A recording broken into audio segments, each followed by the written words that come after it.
What's up mga katunggaks? Welcome sa panibagong video. Ako nga pala si Sir Francisco at ngayon tuturuan ko kayo kung paano mag-solve ng quartile, decile at percentile ng group data. So ano pang iniintay nyo? Tara, simulan na natin to. Simulan natin sa definition ng group data. Are data formed by aggregating individual observations of a variable into groups so that the frequency distribution of these groups serves as a convenient means of summarizing or analyzing the data. So para mas madaling maintindihan, ginagamit ang group data pag masyado ng marami ang given na value or ang data itself. Ano naman ang frequency distribution?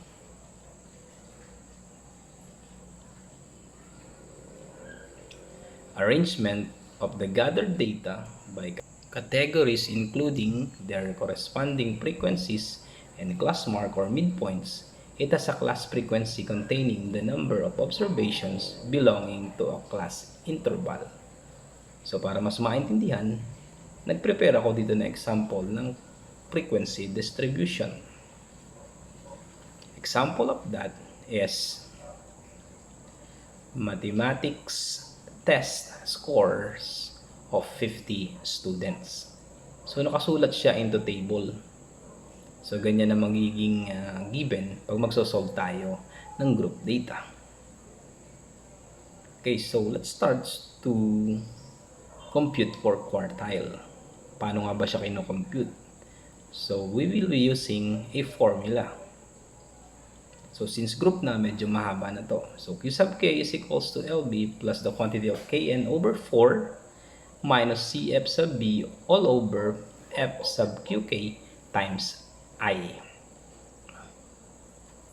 Kung saan LB is the lower boundary of the Qk class and is the total frequency. CFB is the cumulative frequency of the class before QK class. FQK is frequency of the quartile class. I is the class interval. K is the nth quartile where K is equals to 1, 2, or 3. Paano naman i-compute ang decile for group data? So this is the formula for decile. D sub k is equals to LB plus the quantity of Kn over 10 minus Cf sub B all over F sub dk times I. So same definition.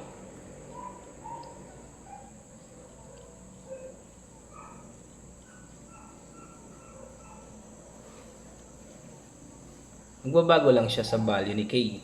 So this time, we'll be using the value of K as 1, 2, 3 up to 9. Lastly, paano i-compute ang percentile for group data? So the difference of the formula will be this time, it will be divided by 100. The case n will be divided by 100. Yun lang yung nagbago. Wherein the definition of those data in the formula are still the same. So, eto sila.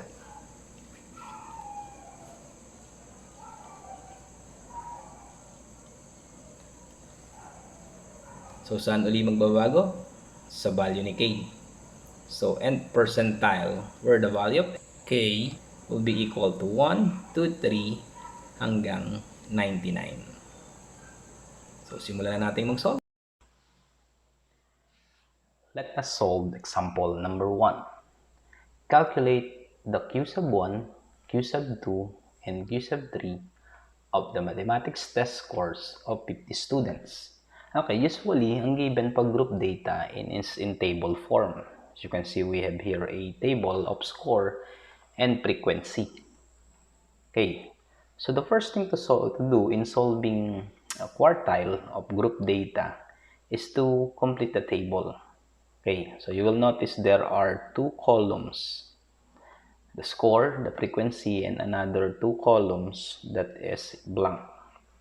So first thing to fill up here is the third column, which will be represented by the lower boundary. So this will serve as the lower boundary. Paano natin pupunuan yung lower boundary? Actually, si lower boundary, titingnan lang natin lahat ng score dito sa lower quartile.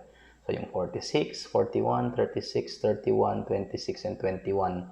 Babawasan lang natin siya ng 0.5. Okay. So if we subtract here 0.5, it will become 45.5. 40.5, 35.5, 31.5, it should be 30. It should be 30.5. This is 25.5 and 20.5. Okay? Then, the last and fourth column will represent the cumulative frequency. Cumulative frequency. Okay, so how do you obtain the column of cumulative frequency? Okay, so the first thing to do is we should know the total of the frequency. Dapat alam natin to. So let's try to add it first. 4 plus 8, this will be 12, 23, 32, 44. This will be equal to 50. So, dapat satisfy ito dun sa given, which are 50 students. Sila yon. So, itong 50 na frequency, total na frequency, ito yung magiging value ni n dun sa ating formula. Itong n na to. Okay? So, para ma-fill out natin si cumulative frequency, pag na-fill up natin lahat tong table na to, dito natin kukunin lahat ng data dito sa formula na to. Okay. So, first thing to do, sulat natin yung total ni frequency, which is n, sa taas. Okay, so this will be 50. Okay. So, para makuha natin yung susunod, second, third, fourth, fifth, and sixth row, subtract natin siya kay frequency. So, 50 minus 4, that will be 46. Minus 8, 46 minus 8, that gives us 38. 38 minus 11, that is 27. 27 minus 9, that is 18. And 18 minus 12, that is 6. You will know that the data in this column will be correct if the number in this bottom part of the cumulative frequency is the same with the bottom part of the frequency. Dapat pareho sila. So, nagkapareho naman sila, ibig sabihin tama yung pag-subtract natin. Okay, now, na-complete na natin yung table ng frequency distribution. Sabi nga kanina, lahat ng data dito sa formula ay manggagaling lang dito. Okay, next thing to do is to solve this part. Ito, yung kn over 4. How are we going to solve for that? So, since we are solving for quartile 1, so quartile 1 pa tayo, value of k will be 1. Then, meron na tayong value ni n, solve natin kanina, which is 50. Okay. So, para makuha natin itong position na to, hanapin kasi natin to, yung position na to, hanapin natin dito sa table, sa class interval niya. Okay, so that becomes si kn will be equal to 1, quartile 1, times n, which is 50. So that will be equal to how many? Solving for quartile 1 na tayo. Quartile 1. So, solve muna natin si kn. Kn is equals to 1 times 50, or simply 50 divided by 4. 50 divided by 4 will be equal to 12.5. Okay. So, si 12.5, hahanapin natin siya kay column ni cumulative frequency. So, yung score na to, yung 12.5, asan dito yun? Okay? So, you will notice, wala namang 12.5 dito sa score. Okay? So, yung 12.5 na score na yun is narito sa loob ng score na to. Kasi pagkatapos ng 6, susunod dyan is 7, 8, 9, 10, 11, 12, 13, 14, 15, 16, 17, 18. So, yung from 7 hanggang 18 ay nandito. So, yung score na 7 hanggang 18 ay pasok dito sa class na to. Kasi ang hinahanap lang naman natin is 12.5. Okay, malinaw? Yung score na 7, kasi nga, tapo ito 1 to 6. Ito ay susunod dito, pasok dito si 7 to 18. So, yung 12.5 ay pasok kay 7 to 18. So, kunin natin itong class na to. Okay, so para mas malinaw, highlight natin.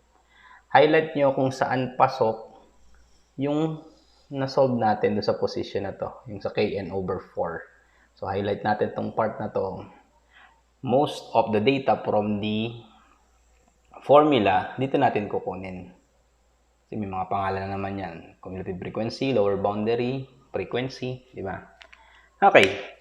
So, isa-isahin natin yung gagamitin natin dito. Kukunin natin dito sa highlighted portion. Okay, start tayo kay lower boundary. Ang lower boundary natin, obviously, put natin sa column ni lower boundary. That will be equal to 25.5.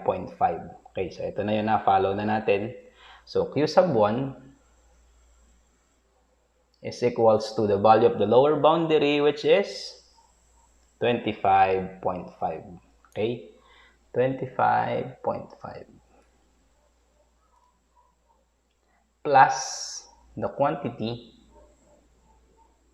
of kn over 4. So, hindi na natin isa-isahin yung value ni k at value ni n. Kasi na-solve na natin to kanina. Ilan nga yung value niya? Solve natin kanina. Ito na yun, di ba? That is 12.5. So, sulat nyo na dito si 12.5. Minus, okay. So, ito, tingnan mabuti ito. Itong part ni cumulative frequency before. Yung B na yun, yung before, di ba? Okay. So, titingnan natin siya kay cumulative frequency. Pero ito lang yung mababago dun sa highlighted part. So, since before, the quartile 1 class. So, before, bago mag-18, yung before ang kukunin natin, which is 6. Ulitin ko lang ha.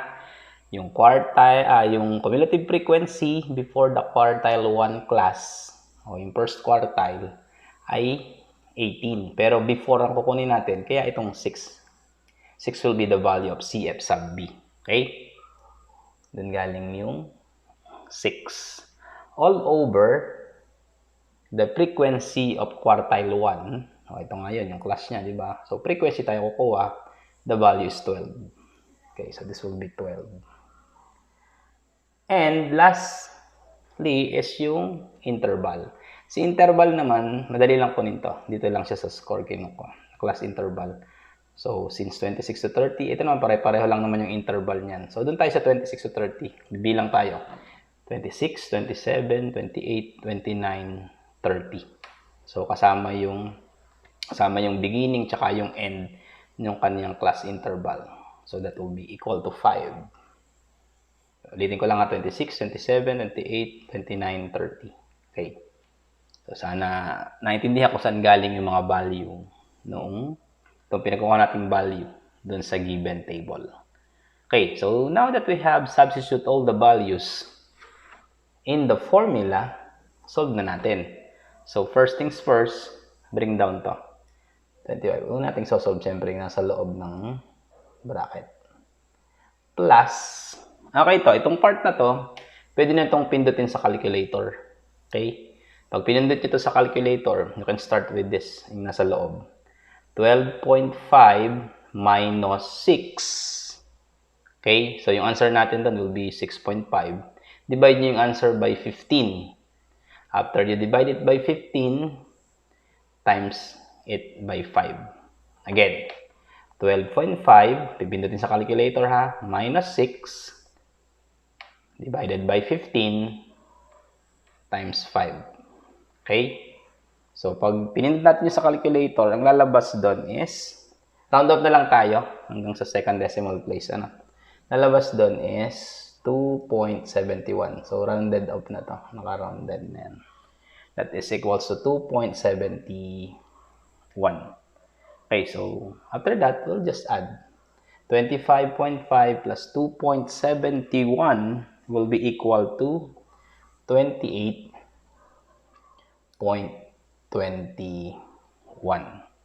Okay, so para malaman natin na tama yung score natin, guide pa rin natin tong class natin. Tignan natin yung sa score, yung column ni score. Dapat yung na-compute nyo kay quartile 1 ay pasok dito sa class interval ng 26 to 30. Okay, so pasok si 28.21 dito sa interval ng 26 to 30. So meaning tama yung sagot natin kay quartile 1. Okay? So let's move on with quartile 2. Since meron na tayong table, madali na yan. Pwede na ito yung gamitin natin. So solving for quartile 2, ang mababago lang is yung value ni K. So since quartile 2, this becomes Q sub 2. Okay? So lower boundary niya, kailangan pala natin isolve yung position niya. So since yung ginawa natin dito, so since quartile 2 na tayo, itong 1 na to, papalitan lang natin ng 2. So that becomes 2 times 50 all over 4. So ito lang yung nabago, which is 2.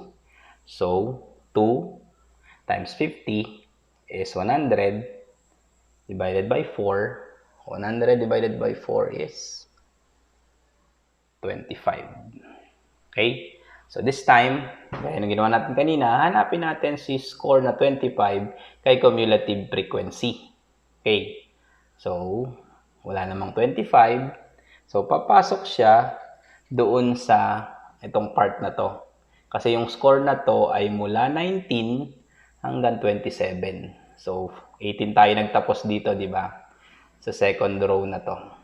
So, susunod dyan is 19, 20, 21, 22, 23, 24, 25, 26, 27. Doon pasok si 25. Okay, so for solving quartile 2, highlight natin to. Yan.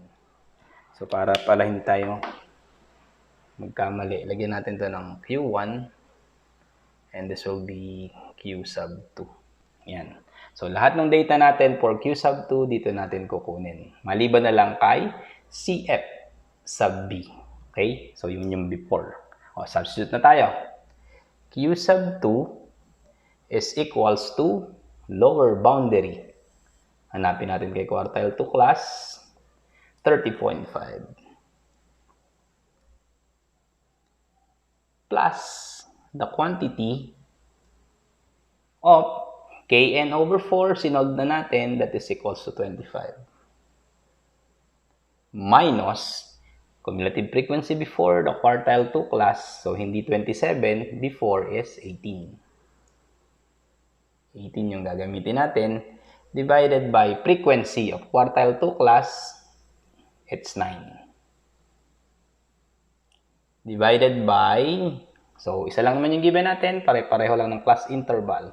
31, 32, 33, 34, 35. So, the class interval is still 5. So, hindi siya mababago. Okay, so bring down 30.5. Okay, so itong part uling ito, bring down na natin si plus. Itong part uling ito, pwede natin itong pindutin sa calculator. 25 minus 18 equals, then divided by 9, then times 5. Again, 25 minus 18 equals, yung sagot, divided by 9, then afterwards, times 5. Okay, lagi tayong 2 decimal places lang. So, okay, so, if you press that in the calculator, you will get 3.89. Okay? Then, add na natin to. So, this will be our this will be our quartile 2. 30.5 plus 3.89 is equal to 34.39. Okay, check ulit natin. Check natin yung class, quartile 2 class. So, pasok si 34.39 kay 31 to 35. Okay? So this will be our quartile 2. Let's move on with the last one. Let's solve for quartile 3. So quartile 3, solve muna natin yung position. Okay, so 3 times 50 all over 4. So that is 150 divided by 4.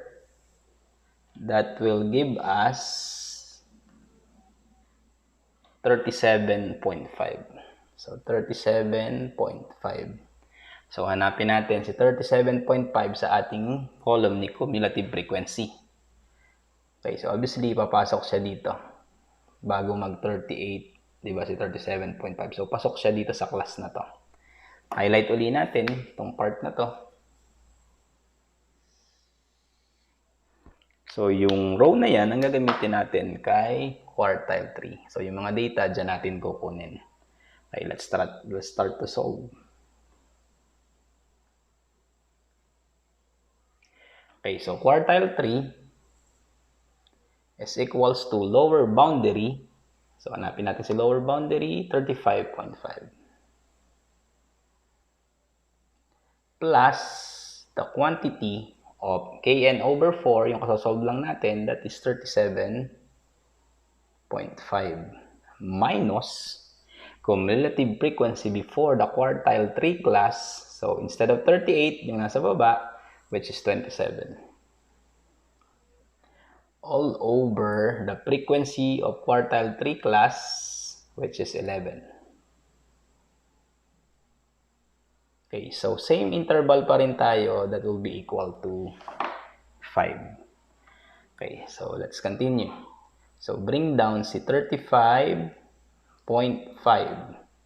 plus, pindutin uli natin sa calculator, 37.5 minus 27 equals, then yung answer divided by 11, and afterwards multiply it by 5. Again, 37.5 minus 27 equals, yung answer di-divide kay 11, then afterwards multiply it by 5. Okay, it will give us 4.77. 4.77. Then, add na lang natin itong dalawa. That will be the value of quartile 3. So, 35.5 plus 4.77, it will be 40.27. So, this will be, check muna pala natin before we box the answer. Pasok ba siya kay,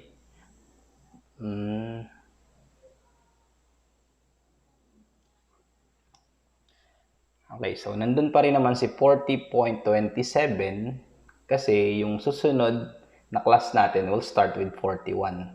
Meaning yung 40.9 or 99 eh nandito pa rin sa part na to. So pasok pa rin siya kay quartile 3. Okay, that's it. Example number 2. Calculate the 7th decile of the mathematics test score of 50 student. Pareho lang to yung given natin kanina. But this time, we'll be dealing with decile. So, for this example, 7th decile lang isosolve natin. Okay, so looking at the formula, ang nabago lang dito is kanina letter Q, this time letter D na kasi nga decile. Yan, yung part na yan. And one thing more na nabago is itong part na to. So, kung kanina 4, so decile tayo, it means 10. So, yun lang ang nabago. Okay. First step pa rin natin, kailangan makomplete. So, since pareho lang naman, kinopy ko na lang yung itong column ng LD, column ng cumulative frequency. Okay, pareho lang naman yung ginawa natin ganyan. Pero recall na rin natin, paano ba nakuha yung LD? Minus 0.5 tayo dun sa mga lower class. 46, 41, 36, 31, 26, 21. Minus 0.5. Ito yung result. Then, si cumulative frequency, paano nga natin kinuha? Add muna si frequency. So, 50 is the value of n. Then, si 50, ilalagay natin dun sa kataasan. Then, to get the following cumulative frequency, minus lang dito kay frequency.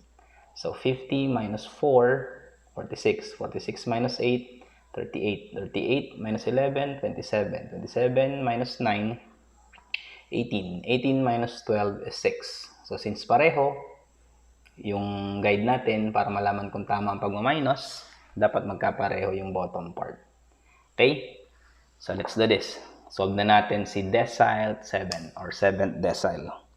Okay, so first thing first, solve natin tong part na to para makita natin yung position on the table. Okay, so Kn, so sorry, this will be decile 7, 7th decile.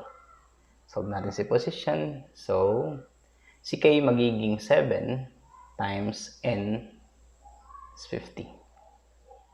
All over, this time 10. So, 7 times 50 is 350 divided by 10. It will give us 35. So, saan hanapin si 35? Again, kay cumulative frequency. Okay, so hanapin natin kung saan pasok yung score na 35. So, obviously, hindi dito.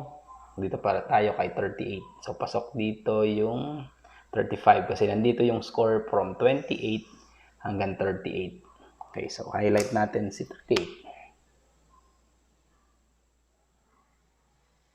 Itong part na to. So, yung highlighted part will be the decile 7 class. Lagyan lang natin ng mark na ito ay decile 7 class. Lahat ng data na gagamitin natin dito sa formula manggagaling dito. Okay? So, let's try to solve. Let's start to solve decile 7. So, decile 7 is equals to lower boundary. So, hanapin natin sa highlighted part. Yung lower boundary, 35.5 plus the quantity of Kn over 10. So, nasolve na natin sa kanina. Kn over 10 is 35. Minus cumulative frequency before decile 7. So, hindi itong 38 before is 27. All over frequency of decile 7 class, frequency is 11. So, since pareho lang naman ang given, interval pa rin natin is 5. 36, 37, 38, 39, 40. Okay, so let's start to solve. Bring down si 35.5 plus, pindutin kay calculator, 37 minus 27 equals, divided by 11 times 5. So, that will give us 3.64. 3.64. Okay. So, add na lang natin. That will be the value of decile 7. So, 35.5 plus 3.64 is 39.14. Okay. So, si 39.14 ay pasok dito sa class interval natin. So, ito yung value ni decile 7. Example number 3. Using the same data or table, calculate the 65th and 32nd percentile of the mathematics test score of 50 students. Okay, so same pa rin tayo. Lagay na natin ang value ni n, which is equals to 50. Okay, we will be solving first for the 65th percentile. Okay, so this time, this will be the formula. As you can see, nabago lang is yung letter P. Yan, at saka ito, which is 100. Okay, so same pa rin. Same format, same process pa rin ng pagsosolve. Yun lang yung nabago. Okay, so let's start with the position of P sub 65 or 65th percentile. So, solve natin siya. So, since 65th ang value ni K, we will be using itong part na to. So, 65 times n is equals, 65 times n, which is 50, divided by 100. Okay, so 65 times 50 is 3,250. Lagyan na rin natin dito para malinaw. 3,250 divided by 100. So, if we divide it by 100, That is equals to 32.5. Okay, so si 32.5, hahanapin natin kay cumulative frequency. So, 32.5, gaya ng ginagawa natin kanina, from quartile to decile, ganun pa rin. So, pasok siya dito. Kay 38. So, yung row ni 38 will serve as the 65th percentile. Okay. So, lahat ng data, doon natin kukunin. Pwede natin siyang isolve. P sub 65 will be equal to LB. LB 35.5. Plus the quantity of Kn over 100, which we have solved a while ago, is 32.5. Minus cumulative frequency before. So, cumulative frequency 38, bago mag-38 is 27. All over the frequency of that class, that is 11. Interval the same, which is 5. 36, 37, 38, 39, 40. Okay, continue tayo. Bring down 35.5 plus. Pipindot ulit sa calculator. 32.5 minus 27 equals divided by 11 times 5. Again, 32.5 minus 27 equals divided by 11 times 5. So, yung result natin will be equal to 2.5.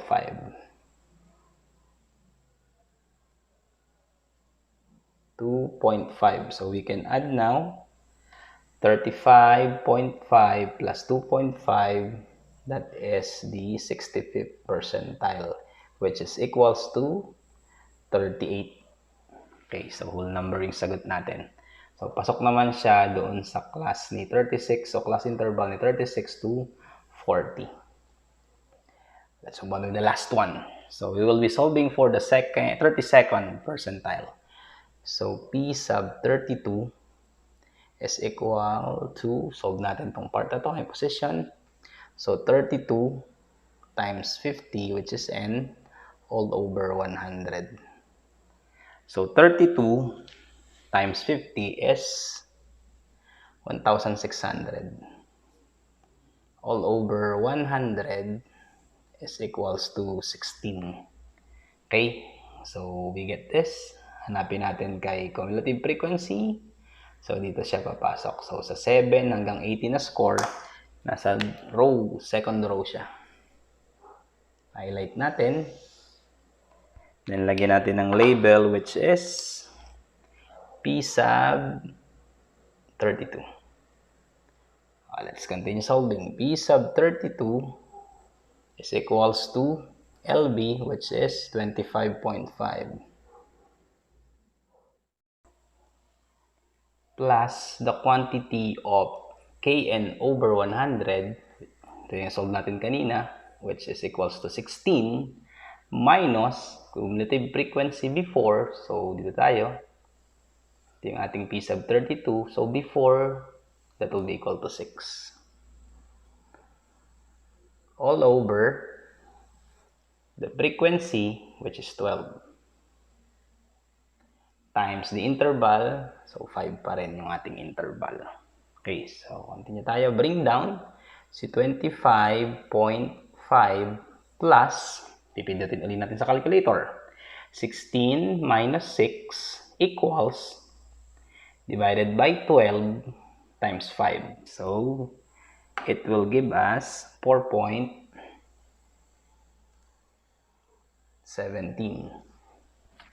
Okay, then pwede na natin i-add 25.5 plus 4.17.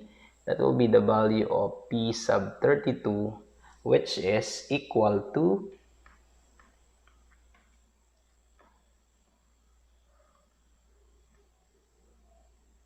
29.67. So, 29.67, check natin kung pasok. Okay, so pasok pa naman siya sa class interval na 26 to 30. So this will be our P sub 32. Okay, that's it. Sana naintindihan ninyo kung paano mag-solve ng quartile, decile, percentile of group data.